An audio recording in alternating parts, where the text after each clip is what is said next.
Je m'appelle Anaïs Elias. Je suis actuellement chargée de mission bocage à l'atelier agriculture à Vinoy-Thiérache. En tant que chargée de bocage, j'ai plusieurs missions, dont ce qui est lié à la gestion des haies, pour avoir une gestion durable des haies, la labellisation également des haies, et aussi éventuellement des projets de plantation pour des agriculteurs qui souhaitent développer leur linéaire. Depuis toute petite, j'ai vécu au milieu des haies. Moi, ça m'intéresse beaucoup. Je suis même encore actuellement, même ma fille, on a le même réflexe quand on voit des haies trop taillées où on commence à... C'est un peu compliqué, on va dire.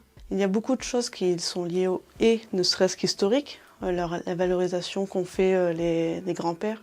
Je sais que mon papa a fait du bois avec un papy qui expliquait que lui, dans sa jeunesse, les sols têtards, ils y allaient à la serpe pour aller les exploiter. J'avais un petit papy aussi qui taillait la haie à la main, à retresser la haie. Donc c'est quelque chose que j'ai toujours vécu dedans. Je trouve que c'est un élément paysager et historique patrimonial à protéger. Puis c'est la haie, c'est le bocage thiérachien qui m'a donné envie de faire mes études. J'ai fait un BTS gestion et protection de la nature. C'était vraiment pour travailler dans la haie, avec les mares aussi. Après mes études, j'ai été à l'ADRE, qui s'occupe aussi de la valorisation des mares, ça au niveau de l'An. Donc c'était fort sympathique. Et voilà, et puis aujourd'hui je suis super contente d'avoir ce travail-là parce que il y a les côtés où je suis sur le terrain, je vois les haies, on conseille les agriculteurs à faire de meilleures valorisations des haies. Là je sors d'un terrain où j'ai trouvé de l'orme lisse, qui est une espèce protégée et rare en Thiérache, et surtout un très vieil orme. Les haies de la Vénoise vont être sur des haies très taillées au carré. En Thiérache, ça va être un peu plus des haies qui vont monter un peu plus haut. Après, au niveau des espèces, comme j'ai dit, la pie-grièche, je trouve que c'est caractéristique justement des haies en soi, des haies d'épines, pruneliers, aubépines. Puis moi, je trouve que c'est quand même des bons couloirs, trame verte et bleue. Quand on parle de trame verte et bleue, c'est des bons couloirs de circulation des espèces. Quand je vois des parcelles en bord de forêt et que je vais un peu plus loin, je retrouve les espèces forestières, les marques de présence ou même des pics verts qui s'envolent devant moi, des écureuils. Ça, on voit qu'il y a une continuité par rapport à l'acheminement des espèces. Le terrain que je viens de terminer, c'est un agriculteur qui est très attaché à ses haies, qui n'exploite pas beaucoup, qui ne fait pas grand-chose. Il a des magnifiques très très larges et lui, il veut par exemple labelliser. On a d'autres agriculteurs qui souhaitent exploiter leurs haies de façon durable. Donc là, on va les accompagner aussi, mais là, c'est parce qu'ils y voient aussi un revenu supplémentaire. Donc on les accompagne pour gérer durablement ces haies, qu'ils n'exploitent pas tout d'un seul coup, que la biodiversité soit préservée. Ce qu'on préconise, c'est des haies qui montent. Les haies qui montent vont produire plus de bois et en plus protègent plus de biodiversité. On avait calculé, ça correspond une exploitation de haies pour une exploitation normale, c'est 45 heures dans l'année pour exploiter du bois pour toute leur année justement.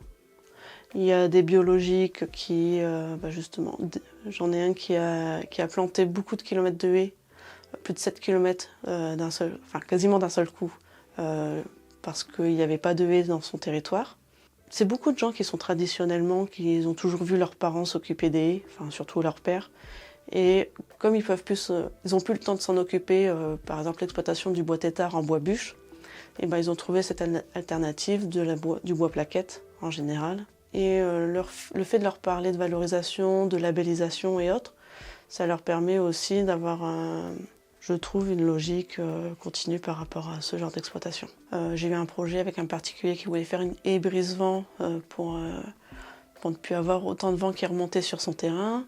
J'ai une autre qui voulait une haie en continu sur sa clôture pour faire une brise-vue, comme on dit. On a des communes qui désirent aussi planter, des communautés de communes, des écoles.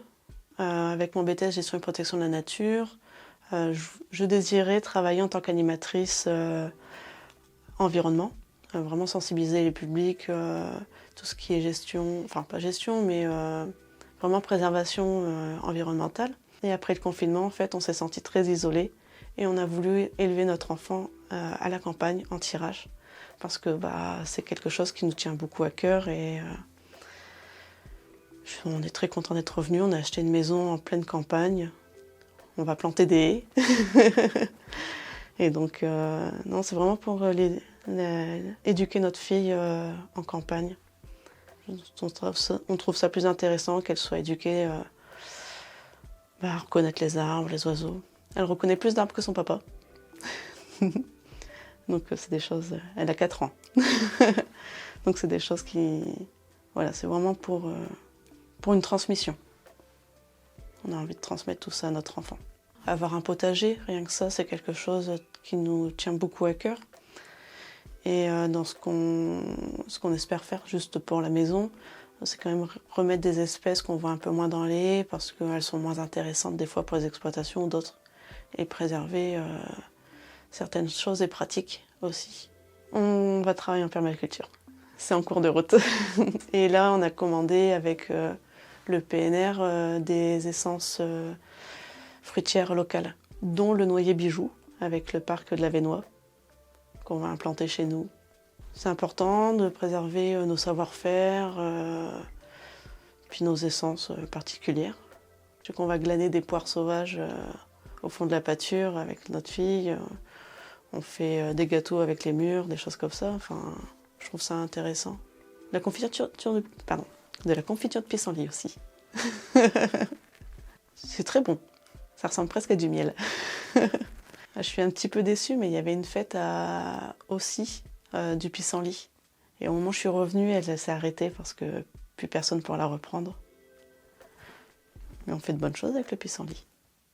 Les fleurs de sureau aussi. Je suis très intéressée par tout ce qui est plantes comestibles, plantes sauvages comestibles.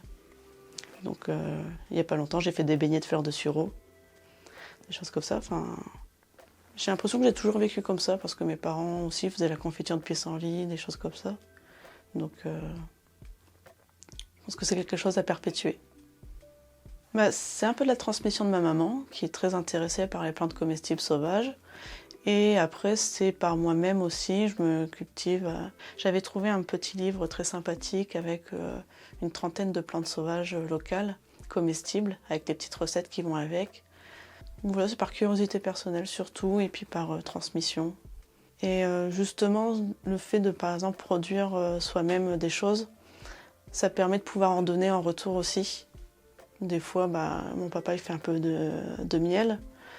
Quand j'ai envie de remercier quelqu'un, je prends un pot de miel à mon papa et puis je remercie cette personne comme ça. Je trouve ça très important et quelque chose que j'aime beaucoup dans la région. Moi, quand je pense aux haies, je pense au frêne tétard qu'il y avait à l'arrière de la cour des parents, qui était vraiment un reliquat de la vieille ferme que c'était. Et c'était mon arbre. J'y grimpais tous les jours, autant que je pouvais. Il avait un creux, on montait par le creux, après on montait sur les côtés. Comme des petits écureuils, et puis c'était... Franchement, si je dois repenser à la maison de mes parents ou si je dois penser à la tirage, c'est ce frêne-là que j'ai en tête.